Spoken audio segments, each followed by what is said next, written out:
라면이 이 안에 인생 살렸다. 라면한테 감사해라. 라면 없었으면은 모르고 그냥 결혼했을 거 아니야. 안녕하세요 여러분, 이인철 변호사입니다. 친구분 안녕하셨어요? 안녕하세요 변호사님. 네, 오늘도 이제 그 한경에 법알모 사연이 있거든요. 제가 이제 한경에 이제 법알모 자문 변호사인데 거기서 아주 뜨거운 이슈가 된 사건이 있었어요. 네네 맞습니다. 네, 그 사건에 대해서 설명해 주시겠어요? 예, 최근에 굉장히 뜨거운 이슈가 됐던 사건인데요. 네. 일명하여 라면 때문에 파혼에 이런 사건. 라면 때문에 파업까지 이르다니 정말로 황당하네요. 어떤 예. 사건인가요? 내용은 다음과 같습니다. 네. 두 사람은 30대 예비 부부였고요. 네. 한 달 후 결혼식을 올릴 예정이었고 네. 미리 신혼집을 구해서 주말 부부로 지내고 있었습니다. 네. 어느 날 신부는 집 인테리어를 준비하다가 네. 배가 고파서 부엌에 가보니 신랑이 자기가 먹으려고 사온 라면과 김밥 등의 음식이 있어서 신부가 예비 신부가 맛있게 먹었습니다. 다음날 신랑이 내 라면 김밥 어디 있어? 라고 물었는데요. 네. 신부는 응 어제 내가 먹었어 라고 대답하니 네. 신랑이 뭐라고? 아니 내 허락도 없이 먹었다고? 어떻게 그렇게 할 수가 있어? 네. 그러면서 분노해서 화를 불같이 내고 네. 예비 신부한테 막말을 하는 것이었습니다. 네. 신부는 너무 황당해서 집에서 나와 친정으로 갔고 네.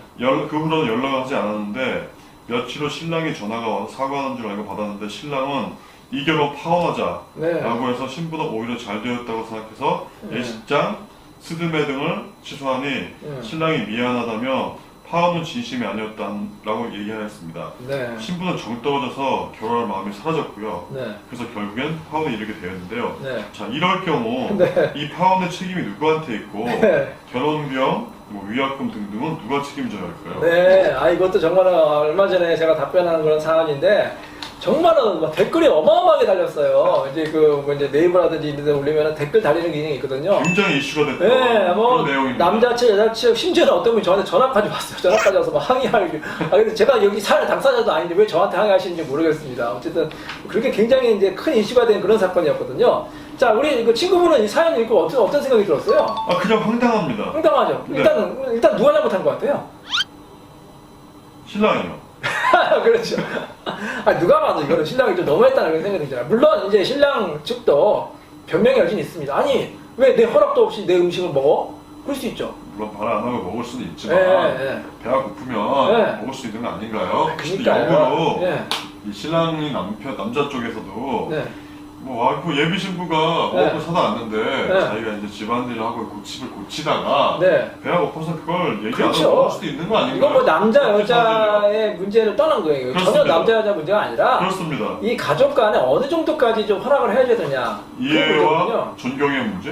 뭐 이 정도? 일단은 물론 이제 굳이 남편을 변론을 해드리자면 동의를 받고 하는 게 맞아요. 어쨌든 음식물도 하나의 재산이거든요. 재산이기 때문에 아무리 뭐 배우자 아니면 뭐 연인이라 하더라도 동의를 받고 이제 그거를 이제 뭐 가져가는 거잖아요. 혹시 그 라면이 그 예비 신랑이 가장 좋아하는 어렵게 구한 뭐 그런 라면이었나요? 라면 김밥 할만 얼마 하겠어요. 그거 몇천 원이면 되잖아요. 물론 몇천 원도 재산적인 가치가 있는 거라서 상대방이 동의를 받고 가져가는 게 맞는데 엄연히 말하면 뭐 아직 결혼 안 했기 때문에 가져갔으면 뭐 절도? 뭐 절도가 될 수 있으려나요? 뭐 엄연히 말하면 그런데 근데 또 어떻게 다 그렇게 빡빡하게 세상을 사는 거니까 특히 연인끼리 가족끼리 그렇게 빡빡하게 하면 안 되죠. 이 법적으로 제가 굳이 따진다면 이 동의 같은 경우에도요. 원칙적으로는 명시적인 동의가 있고 그렇지 않은 묵시적인 동의가 있는 거예요. 예를 들어서 예를 든 거예요. 우편물이 왔다. 우편물이 왔으면 그게 일반인이 예를 들어서 뭐 전혀 타인이 그걸 뜯었다. 그럼 범죄예요. 비밀 침해죠. 안 됐죠. 아무 친구 간에도. 근데 가족끼리다. 그 우편물 왔으면 뜯어볼 수 있잖아요. 택배 같은 경우에도 다른 사람 택배 뜯어보면 안 돼요. 원칙적으로는. 하지만 그 정도는 묵시적으로 동의한 거 아니냐 이거죠.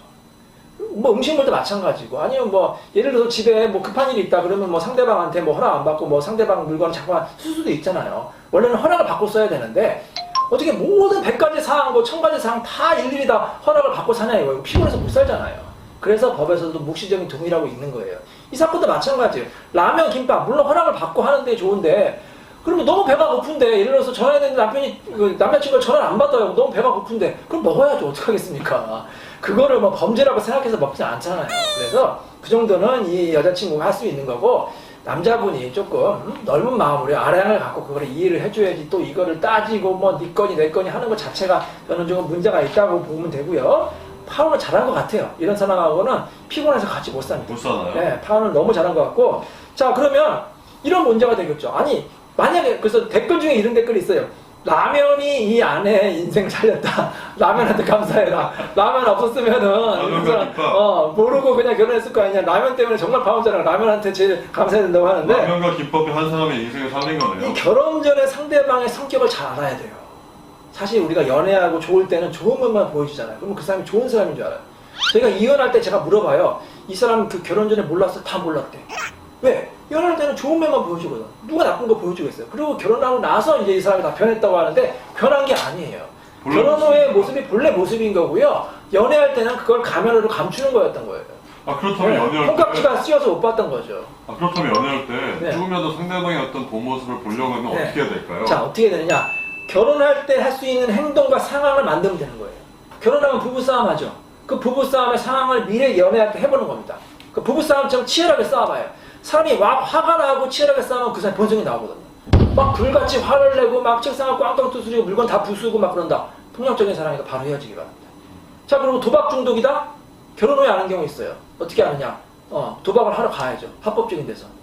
그리고 게임 중독이다? PC방을 가야죠.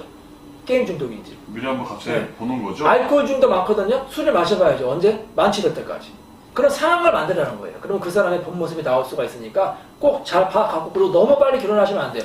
어떤 분 뭐 6개월만도 안 돼서 막 결혼하고 3개월도 안 돼서 막 후회하시는 분 많은데, 최소한 적어도 한 2, 3년 정도 봄여름 가을겨울 다 겪고 또 여행도 가보고 같이 충분히 생활한 다음에 그 사람의 성격을 안 다음에 이제 파악한 다음에 결혼하시는 게 맞습니다. 자, 그리고 만약에 이런 것 때문에 파혼한다 그러면 누구 책임이 있느냐? 책임이 있는 상대방에게 손해배상을 청구할 수가 있어요. 결혼 비용이라든지 뭐 스드메 비용 이런 것도 청구할 수가 있으니까 참고하시기 바랍니다. 그럼 이 사안 같은 경우는 남자 쪽에서 어느 정도 부담을 해야 되겠군요. 근데 이제 사실 법적으로 가면 그렇다고 또 남자가 위자료까지 그런 청구할 사안은 아니에요. 아니겠지만 예, 그 정도는. 법원에서 이런 상황 가면 뭐 속으로 웃겠죠. 뭐 이런 것한테 파혼하느냐. 근데 어쨌든 파혼했기 때문에, 근데 만약에 판결까지 가면 그냥 쌍방 뭐 특별한 규제 사유 없이 위자료는 기각이 되고 각자 이제 들어간 비용 각자 회수하는 선으로 조정이나 판결이 나올 것 같습니다. 자, 여러분 아시겠죠? 세상에 완벽한 사람은 없어요. 누구나 좀 부족한 점도 있고, 그 사람의 장점을 보면 그 사람이 한없이 예쁘고 멋있어 보이고, 단점을 보면 한없이 밉게 보이는 거니까 좀 장점을 봐주시기 바라고요. 이런 말이 있어요. 예전에 그 무학대사 얘기 아시나요? 무학대사와 그 조선을 건거 태조 이성계가 이제 술을 마시고, 뭐 스님은 술을 안 마셨겠죠. 근데 갑자기 태조가 이성계가 술을 마시더니 이 무학대사님이 좀 최고였었던 것 같아요. 갑자기 이런 거예요. 대사가 돼지같이 보이는구려. 그런 거예요. 막 놀리는 거예요. 그러니까 이제 대사가 화가 났겠죠. 대사가 뭐라고 했을까요? 이성계한테. 돼지 눈에는 돼지만 보입니다. 그렇죠. 저는 이제 전화가 부처님으로 보입니다. 아니 어떻게 나는 당신을 놀렸는데 그런 거야. 그러니까 무학대사님이 그랬잖아요.